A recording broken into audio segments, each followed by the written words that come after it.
In terms of your manifesto, some have argued that you're not really strong on the issue about corruption, which is a big problem in Kenya. Is that fair criticism? We have a solid plan on dealing firmly, decisively, and conclusively with corruption. Yet last year, a US government report said that Kenya has failed to implement its anti-corruption laws, and the country has dropped 3 spots in Transparency International's annual corruption index. That is pretty embarrassing for your party, your government, is it not? Pretty embarrassing for any country to be ranked anyhow in terms of corruption perception. Mehdi, it's true. I said we will not talk about corruption, we will act. This conference should not be just another talk shop on corruption, where high-sounding promises of action are made, but which never materialize into tangible gains in the fight against graft. We have nothing to hide. This government has said that we will deal with the dragon that is called corruption. If you do hear that somebody has been sacked because of 1 or 2 of these kind of things, just do not have to forgive him. Tell him to learn. The people who demand money are the Kenyans. You go somewhere, you're told that as a macho. I think very soon you'll also be told that as a masikio, because they need to listen to you. And we must not come to the national television and say that this is not the reality, because we'll be just window dressing. Corruption in Kenya didn't begin with politicians. It was designed brick by brick, law by law, hand by invisible hand. From colonial land grabs to billion-dollar scandals, this is not just a story of theft. It's a blueprint of betrayal, passed down through generations. Today, it shows up as a bribe at a police stop or a ghost project in Parliament.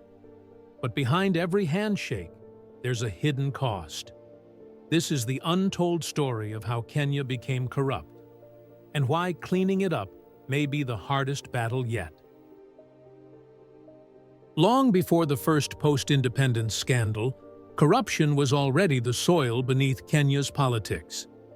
Planted not by Africans, but by the colonial state. British rule came with 2 faces, one that preached civilization, and another that extracted everything it could. Land, labor, resources. It wasn't governance, it was organized theft with a legal stamp. In 1902, the Crown Lands Ordinance gave nearly all Kenyan land to the Crown. Millions of acres labeled vacant, just because no white settler lived there. Communities were uprooted, livelihoods shattered. And from this, a pattern was born. Power was transactional, and silence could be bought. The British needed control, but they were outnumbered. So they built a system of enablers, African chiefs, clerks, tax collectors, given petty powers to oppress their own. The first class of collaborators was born. Their reward, titles, tokens, and access.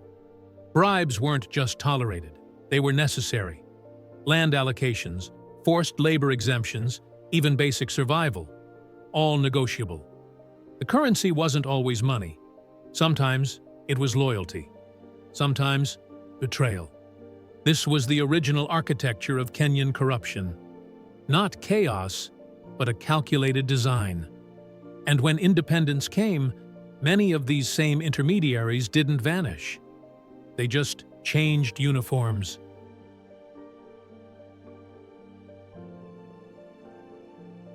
December 12, 1963, Kenya is free. The Union Jack lowers. The black, red, and green rises.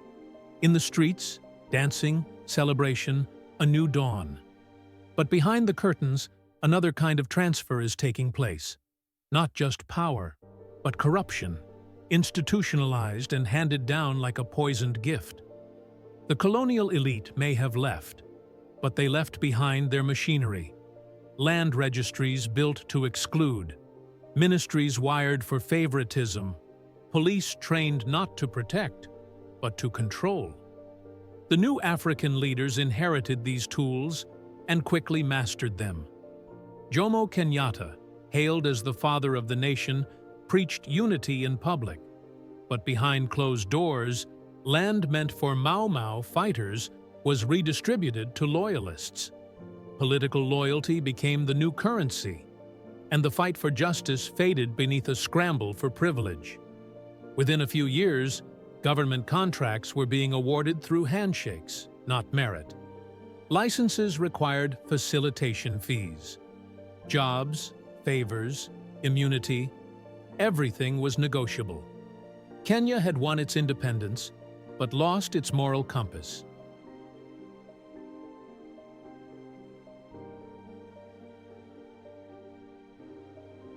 It didn't start with suitcases full of cash. It started with kitu kidogo, a little something, a token, a handshake that lingers too long. Over time, corruption stopped being shocking and became culture. In the public hospital, a nurse whispers, "You want faster treatment? See me behind the desk?"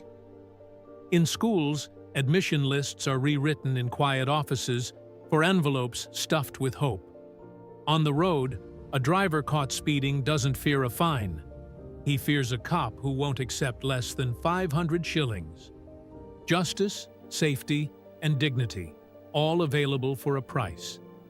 And when the poor grow up watching the rich escape consequences, they learn quickly. Integrity won't pay school fees, but a bribe might. This isn't just theft. It's a slow national hypnosis, a country learning to look away, to survive by bending, not breaking, the system. Even love isn't safe. Marriages built not on truth, but transactions. Dowries inflated, intentions clouded. Because when everything is for sale, trust is the first casualty. This is Kenya's quiet epidemic. Corruption, not as scandal, but as normal life. Mimi Mwai Kibaki naapa kwamba nitakuwa mwaminifu kwa Jamhuri ya Kenya. Fellow Kenyans, I am inheriting a country which has been badly ravaged by years of misrule and ineptitude. I am calling upon all of you to come out and fight corruption and agree to support the government in fighting corruption as our first priority. This is the part of the story they don't like to tell. Not the colonialists, not the billionaires, not even the ministers who swear in the name of public service. Because this is the chapter where Kenya was not just mismanaged, it was sold. Piece by piece. Deal by deal. The Goldenberg scandal in the 90s. Kenya lost over $600 million. Money that could have built schools, hospitals, and railways. Instead, it disappeared into briefcases and offshore accounts. Then came Anglo Leasing. Ghost companies that invoiced the state for equipment that never arrived. Tens of millions gone. And then the Kemsa heist, in the middle of a pandemic. Frontline workers begged for PPE, while government insiders cashed in on inflated tenders. It didn't stop there. We borrowed billions for the standard gauge railway, a Chinese-built marvel that cost more than high-speed trains in Europe. A railway that doesn't break even. Whispers say we mortgaged the Mombasa port in case we default. Foreign loans ballooned from $6 billion in 2010 to over $70 billion in just a decade. The creditors?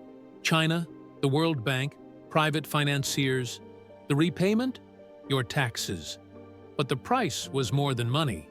Forests were cleared, public land was grabbed, doctors went unpaid, students missed classes, entire generations lost opportunity. And in the shadows of this betrayal, a dangerous pattern emerged.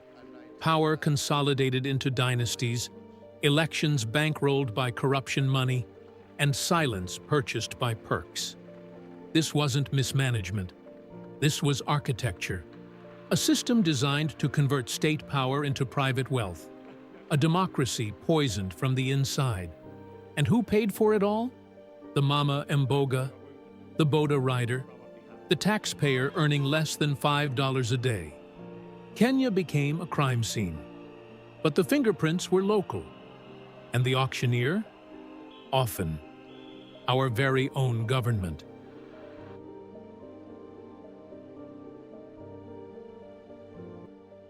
Kenya's story was never meant to be this way.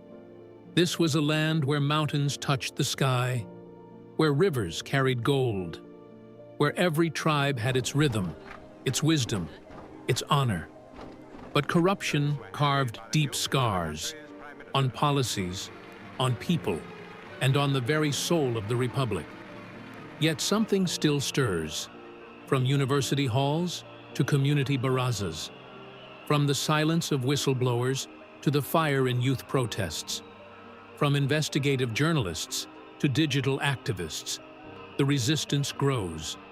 New voices are rising, some from inside government, others from the slums, all asking the same question. What if integrity wasn't rare?